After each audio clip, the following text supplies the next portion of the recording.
Binta returns to Douala after 6 years in France with a telecommunications degree and dreams that feel too big for the narrow streets. Her sister, Keso, meets her at the bus station with hugs that feel like silent apologies. The walk home tells the story that phone calls couldn't capture, how poverty has carved new lines on Keso's face, how hope becomes expensive when your child suffers beyond your power to heal. Little Etam, Keso's only son, sleeps fitfully on woven mats in their cramped apartment. His body jacks with scissors that come and go like unwanted visitors.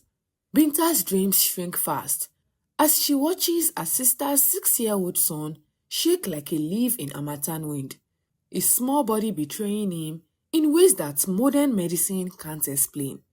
Each episode leaves the boy weaker, more distant, as if something is slowly pulling him away from the world of the living. The hospital medicines cost what Keso makes in 3 months working multiple cleaning jobs. Traditional healers demand payment upfront with no guarantees. But there is one option that has always been available to their family: Ndoli, the forest healer whose reputation spans generations. Binta remembers childhood stories about the jungle who appeared when death came knocking. Every generation told tales of impossible recoveries, miraculous healings performed by the gap-toothed spirit who asked for nothing but gratitude. The forest shrine sits exactly where memory placed it, except that everything feels wrong from the moment Binta and Keso arrive with Itam wrapped in colorful clothes. Offerings pile up like unanswered prayers, rotten fruits, bleeding sweet decay.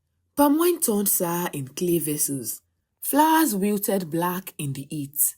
Other families have been here recently, leaving desperate gifts that nobody has collected.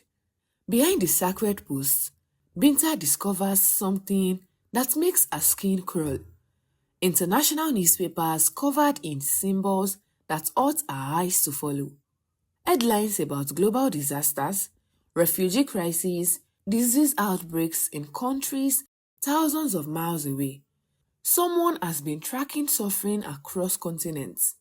When the sisters call Ndoli's name 3 times, as ancient custom demands, she appears like mist taking human form. But the legendary healer carries herself differently now. That famous gap-toothed smile looks rehearsed, performed for invisible audiences. Keso begins explaining her son's worsening condition, describing the increasing frequency of Etam's seizures. But Ndoli barely listens, her attention constantly drifting as if she's hearing conversations from far away places. Django dismisses Etam's condition as simple epilepsy, something manageable through conventional medicine.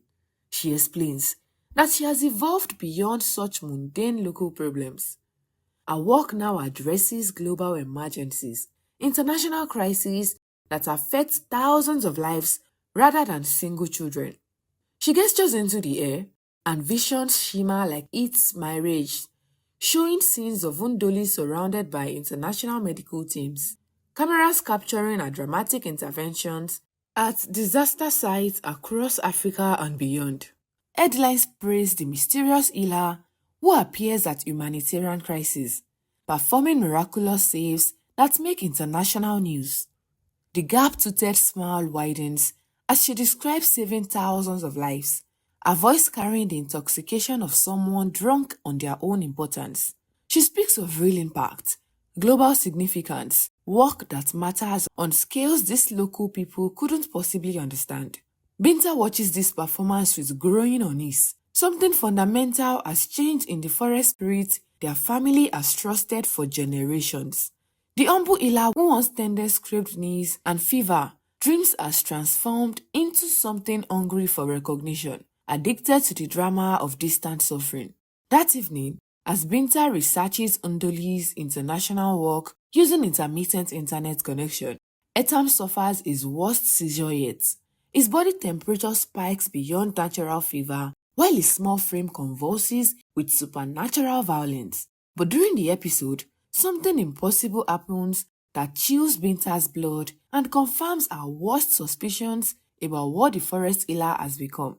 Words pour from Etam's mouth in Ndoli's distinctive voice, speaking with gap-toothed pronunciation that no 6-year-old could possibly mimic. Those who question my greater purpose will learn the true cost of interference. When morning comes, Binta discovers a gap-toothed bite mark burned into Etam's arm that wasn't there the night before.